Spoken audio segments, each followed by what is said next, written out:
What is the severity on Lindor? How much time do you expect him to be out? We still have multiple people looking at the imaging and the MRI and all that.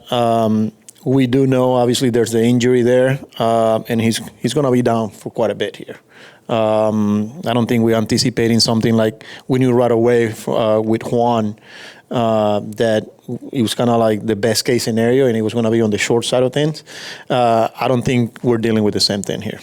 Talking about a matter of months, potentially? It's hard to put a timetable because, again, we got to wait. But we do know that he's going to be down for a while. And then for as long as he's down, obviously Mauricio playing shortstop today. Is Bichette someone you're going to use there, or is this keeping Bichette at third and doing whatever you do? We could, but Mauricio is going to get an opportunity here to play. But yeah, I mean, depending on matchups, off days for some of the guys, both will slide over at times. But in the meantime, Mauricio is going to get the majority of the opportunities here at shortstop. Howie. With Mauricio, will you be selective about using him against lefties the way he struggled against them, or do you want to see him get some reps against He'll lefties? get some chances there, but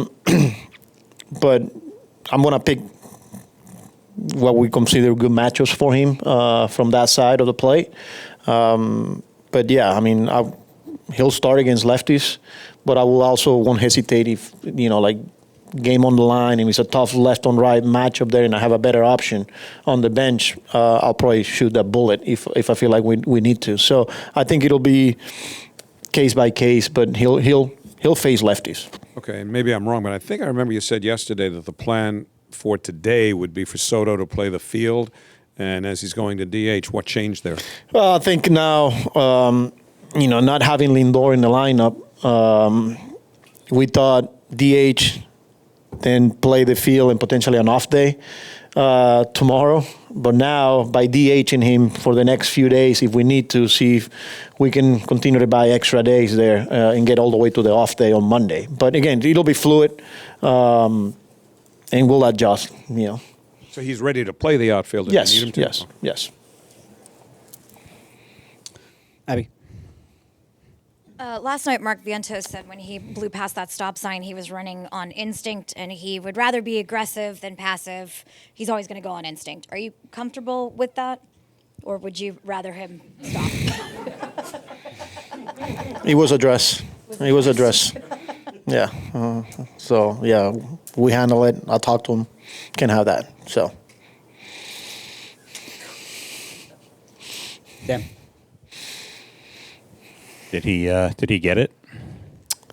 Did he get it? Yeah, he got the message. I know Luis Robert has a good arm, is known for that. It seemed like a few of his throws haven't been as strong lately. Have you noticed that, or is there anything happening with his arm? Yeah, I've seen that.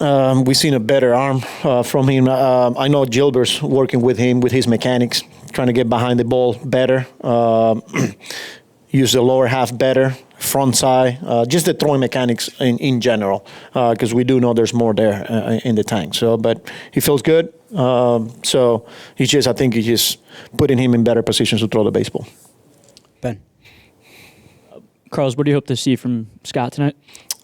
Just attacking hitters. That's who he is, a guy that's going to challenge hitters in the strike zone. He's going to compete in the strike zone. It's just good to have him back, after a tough year, rehabbing last year.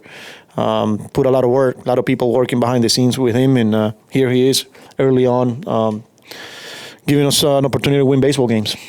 And from the guys that you've dealt with in your time, just who have come back from Tommy John, what sort of trends or positives or negatives have you noticed with them coming back versus what they were before? Every guy's different. It's hard to sit here and pinpoint, well, we've seen this, we've seen that. Every guy's different. I don't think I have an answer for that right now. I just like the competitor. I know how much he put in, and he's back in the big league. So, Tim. With Minaya, Peterson, even Myers in your bullpen, how do you manage keeping some of them stretched out and still having kind of your high leverage group?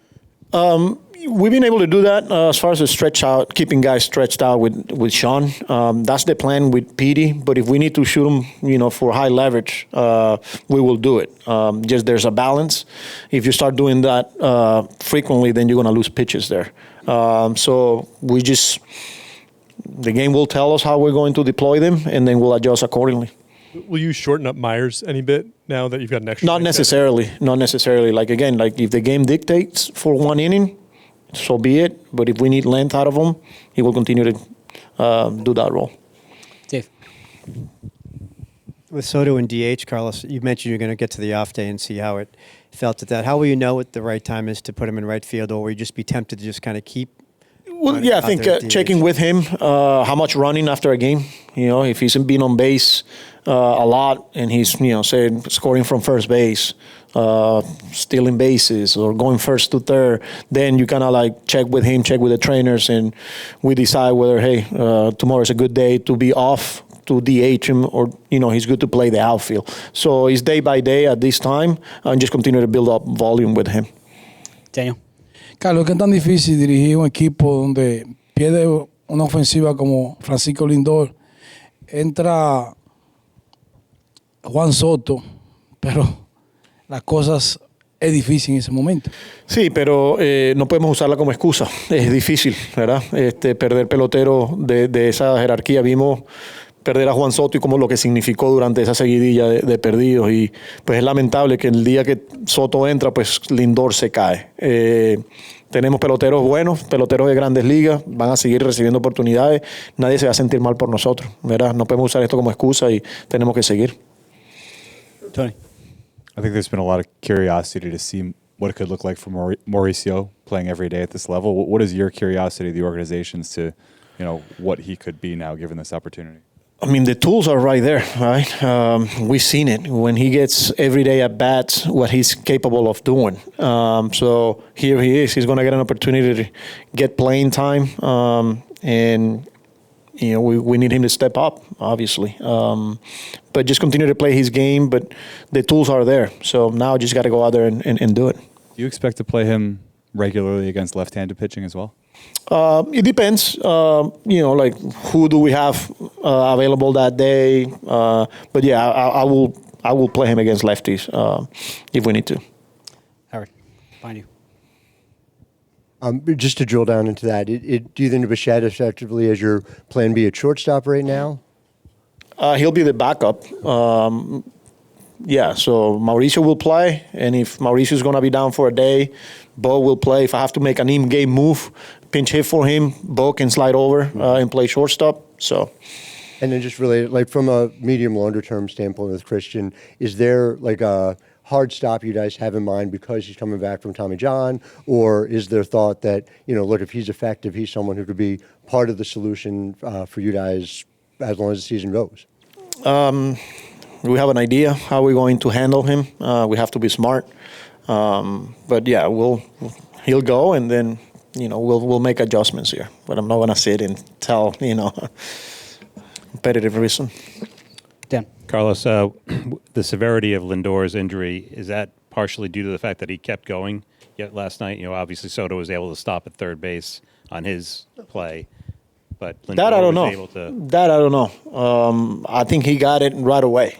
So whether he kept on going and made it worse, I don't think so. He slowed down. I thought he was going to get thrown out, to be honest with you, with the way he was running.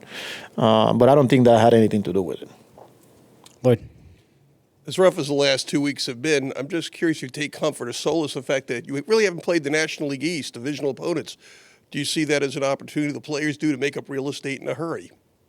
What was that again? The fact that you haven't played the National League East teams and for all the losses that occurred, is that a comfort, a chance to make up real estate when you do play them? Every game counts, especially with the way the schedule is nowadays. Like you play the teams you're supposed to play.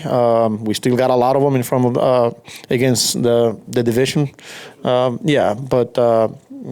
can't be looking at when are we playing them. We haven't played them. It's just what can we do to win today's game, and then we'll figure out the rest.